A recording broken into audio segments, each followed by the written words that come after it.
Welcome to The Explainer. We're diving into something today that sounds like pure science fiction, but I promise you it is 100% factual. We're unpacking the incredibly dark history of state-sponsored, unethical human experimentation right here in the US. It's a look at exactly what happens when the pursuit of knowledge or the defense of a nation completely steamrolls basic human rights.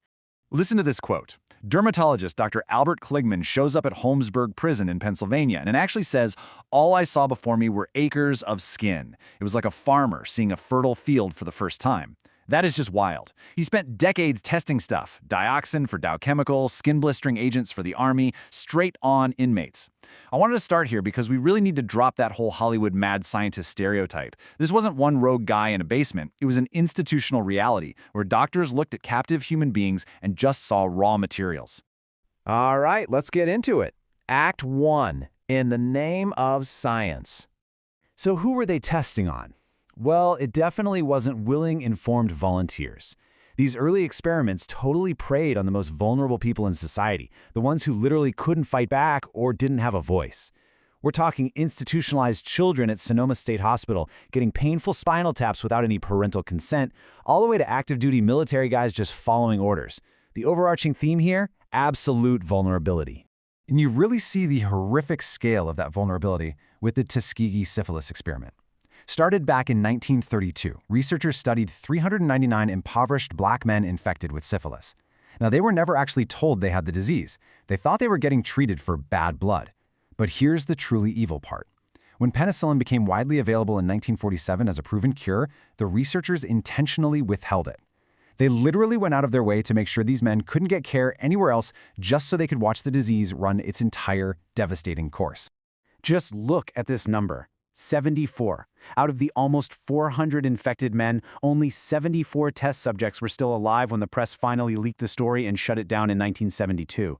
Dozens died directly from syphilis, over 100 died from related complications, 40 wives caught it, and 19 kids were born with congenital syphilis. It's an absolutely staggering human cost, all for the sake of data. Let's move on to Act 2, the Cold War experiments. As we get into the Cold War, the excuse kind of pivots, right? It goes from medical curiosity straight to national security. And the sheer deception they used is terrifying. Right after World War II, researchers at Vanderbilt University wanted to see how fast radioisotopes cross the placenta. So they took 829 pregnant women and handed them what they claimed were vitamin drinks. Except those drinks were actually laced with radioactive iron. They were feeding radioactive materials to expecting moms just to get military data. And yeah, it resulted in cancers and deaths for both the mothers and their babies.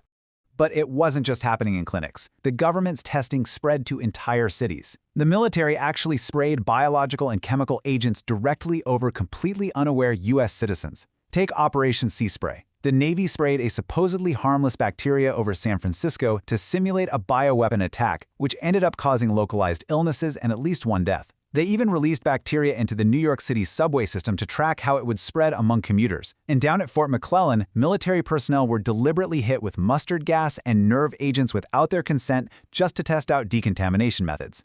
And if you think it doesn't get more extreme than that, let me introduce you to Albert Stevens. In 1945, he goes to the hospital and gets misdiagnosed with stomach cancer. Instead of treating him, doctors from the Manhattan Project secretly inject him with plutonium. The surgery he had later actually removed a benign tumor. The guy never even had cancer, but he walked out of there with 6,400 rem in his system. For context, that's thousands of times the radiation of a typical X-ray. It's literally the highest accumulated radiation dose in human history, given to a guy who was perfectly fine to begin with. All of this really forces us to ask a terrifying question. As the Cold War ramped up and everyone was panicking about Soviet brainwashing, just how far would our own intelligence agencies go to actually control human behavior itself? Which brings us to Act 3, Breaking Minds, Project MKUltra. Launched in 1953, MKUltra was this massive, multi-million-dollar, highly classified CIA project completely dedicated to psychological torture and mind control. To really grasp it, you have to look at a technique called de-patterning. This was pioneered by Dr. Ewan Cameron up in Montreal, totally funded by the CIA. Patients would come in for minor issues like anxiety and step into a literal nightmare.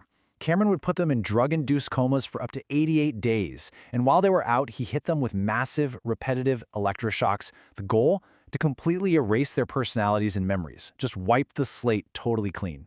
And depatterning was just one tiny sliver of the operation. The CIA's playbook reads like an investigative nightmare. They were secretly dosing civilians with LSD, which famously led to the death of scientist Frank Olson. They ran Operation Midnight Climax, using prostitutes to lure men to CIA safe houses, dosing them with drugs, and watching from behind two-way mirrors for sexual blackmail research. They tested forced morphine addiction, sensory deprivation, and a horrific psychological braking technique called psychic driving, where they'd force a patient to listen to one single audio message on a loop for weeks on end. What's really disturbing is the mindset of the guys actually running this stuff. Listen to George Hunter White, the man overseeing Operation Midnight Climax. He literally said, quote, "It was fun, fun, fun. Where else could a red-blooded American boy lie, kill, cheat, steal, rape, and pillage with the sanction and bidding of the all-highest? It's just chilling. It shows a complete and total detachment from any shred of human empathy or medical ethics. They really felt entirely above the rules of civilization." So how does a nightmare like this end? Act 4. Exposure, ethics, and reform. How did this massive, secret web of radioactive tests and mind control actually fall apart?